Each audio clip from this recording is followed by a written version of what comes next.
set up for the entire case. If we're doing maybe a general surgery procedure, we know exactly what equipment we need. We know what preference that surgeon has. We're going to know the steps of that procedure. I even knew then that I would want to elevate my career to something else, and I thought about PA school, but I always loved teaching. You're going to learn by doing it, and so I would walk them through, and I love teaching people how to do things. Whether in the chair, not only do I get to organize and help the program grow, but I also get to teach, which is my favorite thing.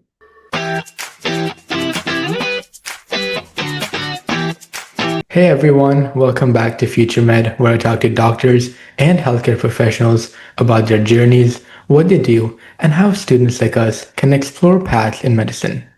Today, I'm really excited to be joined by Ms. Nancy Smith, the Program Chair of Surgical Technology at Central Piedmont Community College, or CPCC for short. She's worked in healthcare for nearly a decade, starting as a Certified Surgical Technologist, working in hospitals like Lake Norman Regional Medical Center. And now she's leading the program that trains future surgical techs. I think this episode will be especially interesting for anyone curious about surgery or how operation really works behind the scenes. So let's get started. Mrs. Smith, can you tell us a little bit about your background and what first got you interested in the surgical field? Absolutely.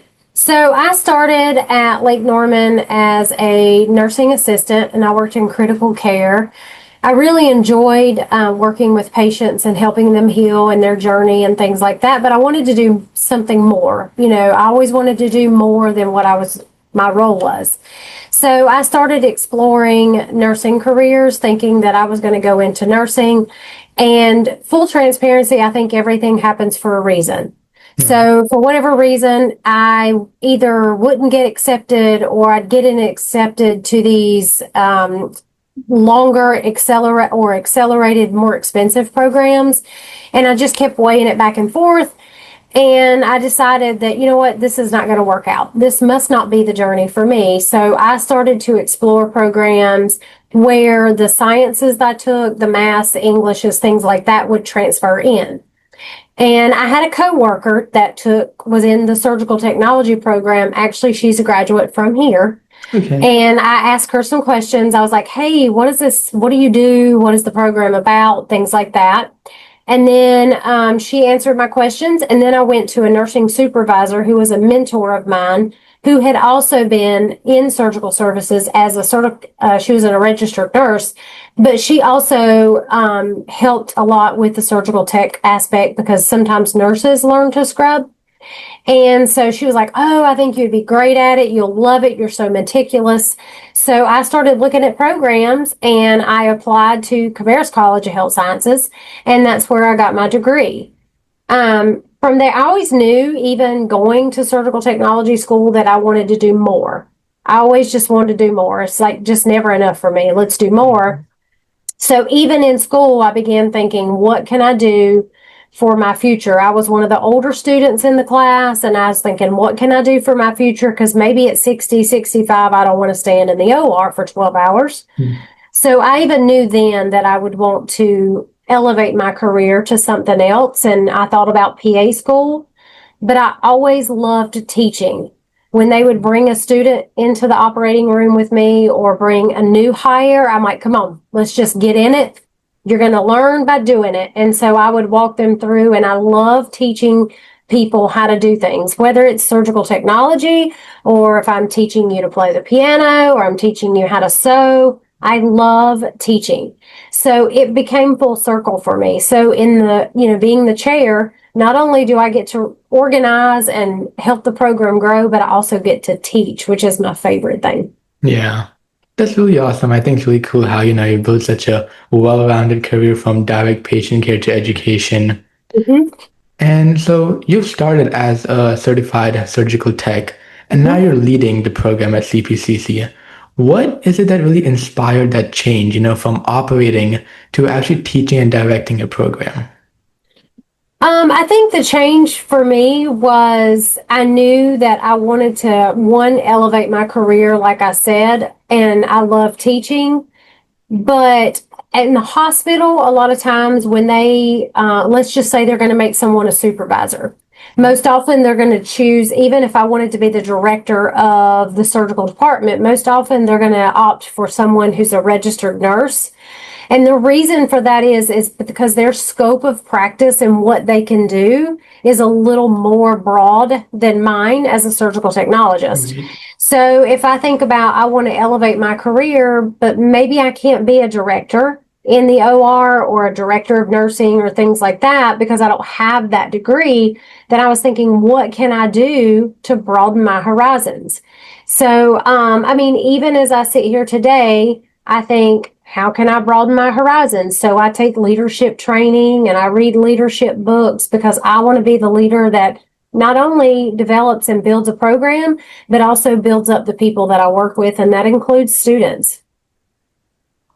And even for me, I would say before speaking with you, I didn't know really much about what a surgical tech does, right? And I think that's what many students face too.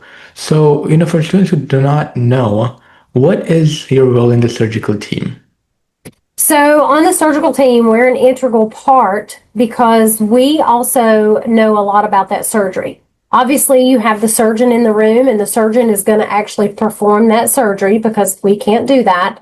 But we know that surgery as well as the surgeon. Yeah. We know what instrument they need before they ask for it. Sometimes they just give us hand signs. They'll do this and they want scissors, or they do this and they want a forceps. You build such a rapport with your surgeons that it's nothing to see them in the hall and be like, hey, remember that case? I have a question, and things like that.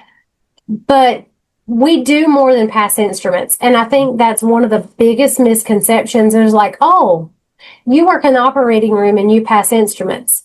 Well, yeah, that's just a small part of what we do. We set up for the entire case. If we're doing maybe a general surgery procedure, we know exactly what equipment we need.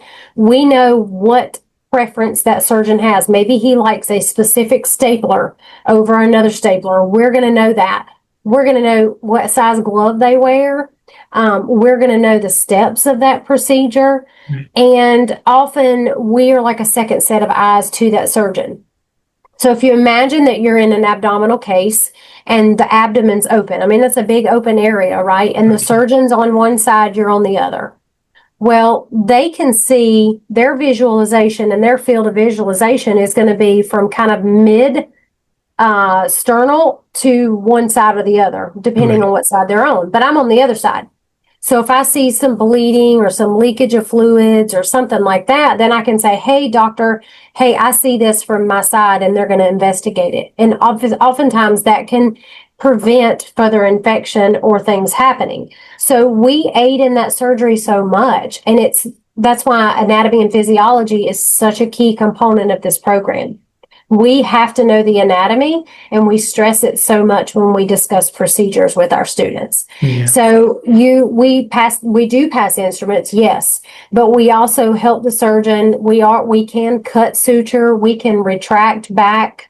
If they need to see inside somewhere, we can use a retractor and help open that field up for them. And things like that. We know suturing. We know which suture you're going to use and why we use it. So whether it's absorbable, non-absorbable, there's so many things, and all the instruments. There's no way in 5 semesters I can teach you all instrumentation, but you'll get the basis of what you're going to use. So, my thing is the amount of time that I have you, I'm going to give you a good foundation to build your house. And then every semester I'm going to give you walls, and eventually by the time you graduate, you'll have a roof and a whole house, and you can take that into the field and learn more. Right. So, you guys are kind of like the unsung heroes of the OR, making sure the instruments are ready. A lot of people don't know who we are. Right, exactly, And even if you notice like a small tear in the glove or something, you guys are really so quick to, notice it and making the environment super sterile. Right.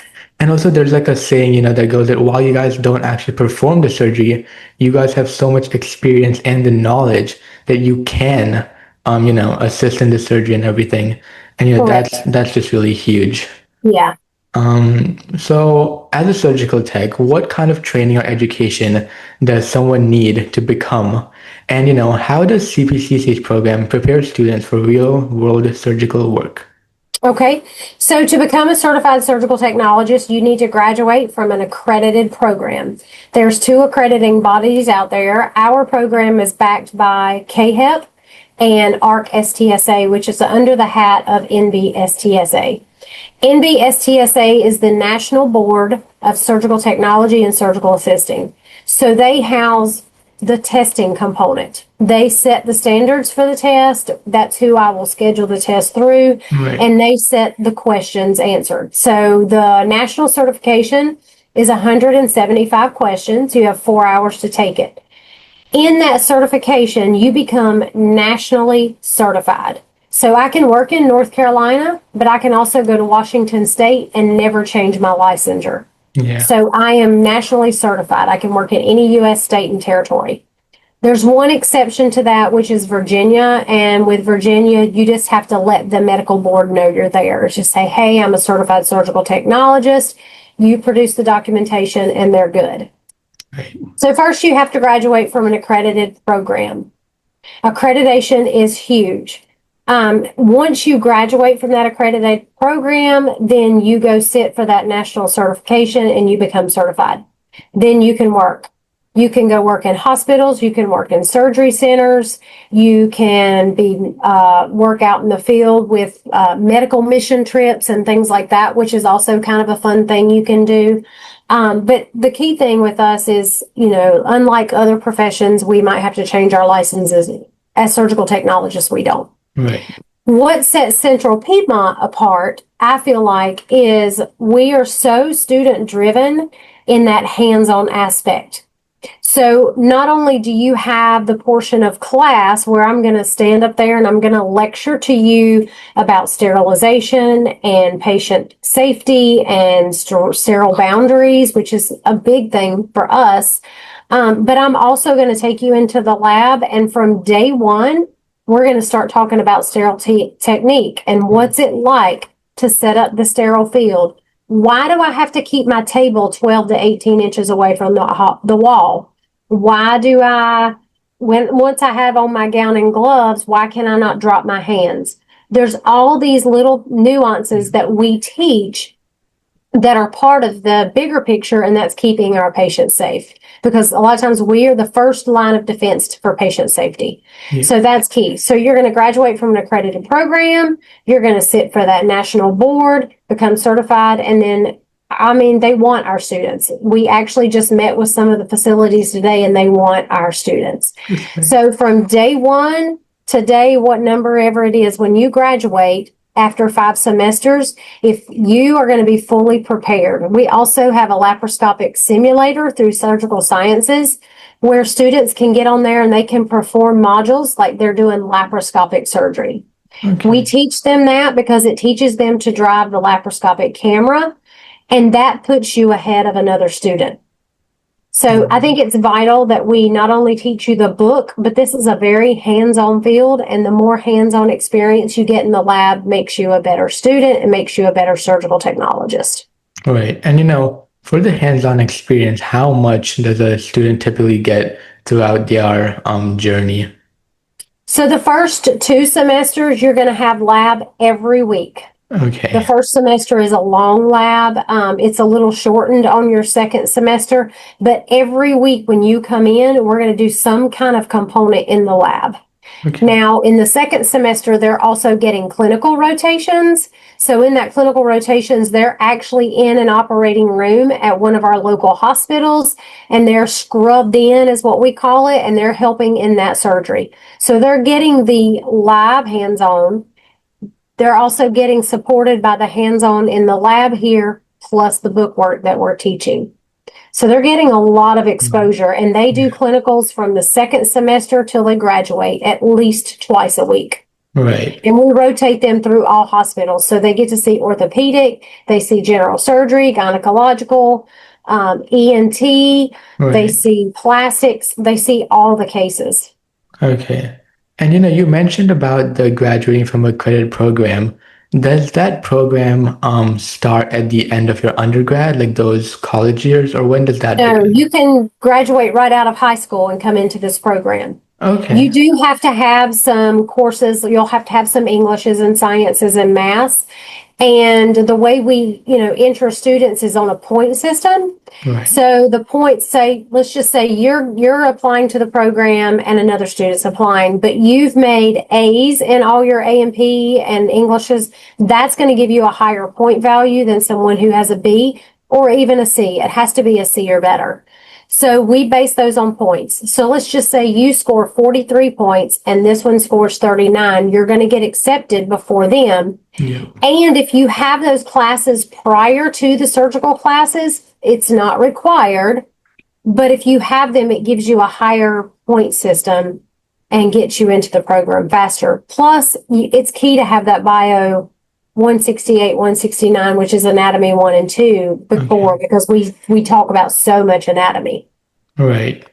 Yeah. That's really cool to hear that how you can just graduate from high school and Yeah. really get into that program. Mm-hmm. So based on personalities and stuff like that, what do you think? Who do you think is actually a good fit for this kind of field? Are there certain skills or personality traits that can help someone succeed in becoming a surgical tech? Yes, I think that person needs to be very detail oriented. I'm very OCD. Things have to be, in a certain order. You need to be detail oriented. You need to be punctual. You need to be very meticulous in the moves that you make and things, because one bad move in surgery can be detrimental to the patient. So we advocate for that patient safety. It also needs to be someone who can do physical things, because our instrument pans, according to the AAMI, can't be more than 25 pounds. So that's 25 pounds of instrument weight. So there's a lot of heavy things we pick up.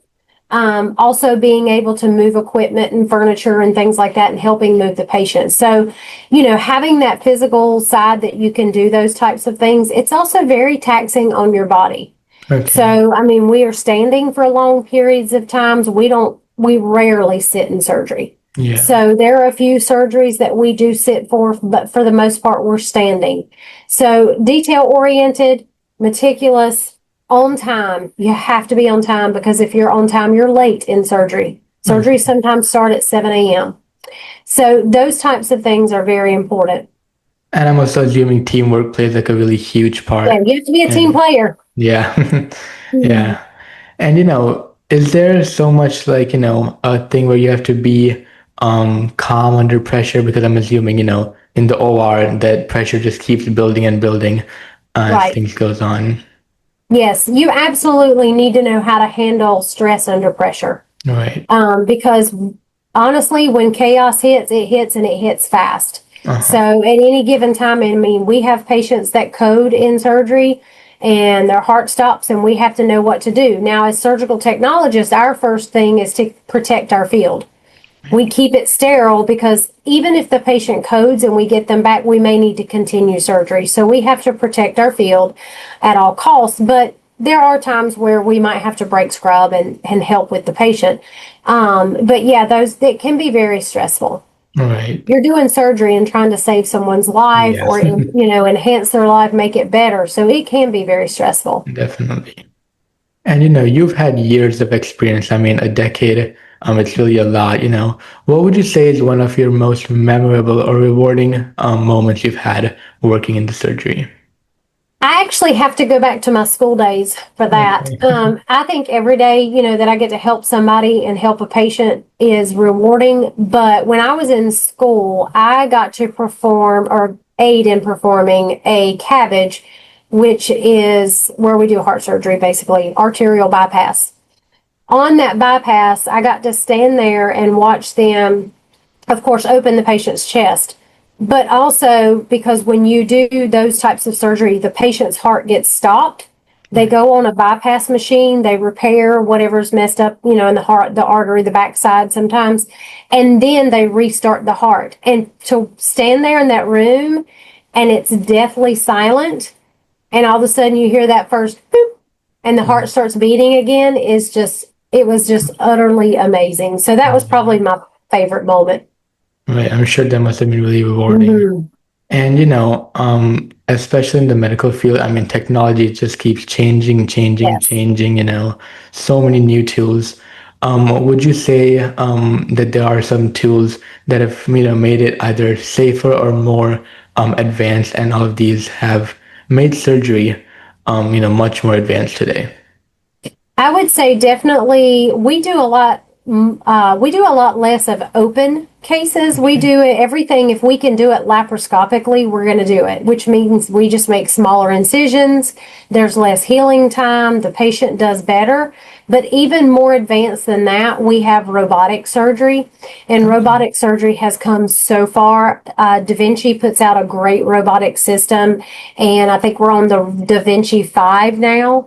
So when that happens, we set the robot over the patient, and the robot arms have all the instrumentation we need, and the surgeon sits over at a console, almost similar to like going to a PlayStation, where you've got your really small controller, Yeah. and the surgeon's sitting over there controlling the robot arms with his hands and fingers. So some countries, they even do telesurgery, where the surgeon may be in another state and they're performing surgery here. Wow. I don't, not that I know of that we do that here at this point, but laparoscopic and robotic surgeries are just on the rise. They create less blood flow in the surgery, stronger, adhesion of surfaces, and the patient heals just much faster. And a lot of times it takes a lot less time. Right. Yeah. I think I've seen, I think there's a publication by the Mayo Clinic or something. Mm-hmm. They Yep. released their things about the robotic arms. That was just so cool and, so fun to watch. Yes. Yeah. Yeah. And I think the main thing and the main question is, so many teens want to go into medicine, right? And then there's that long path of those medical years that you have to go into the program that you said. But I mean, you did say that we could go from high school.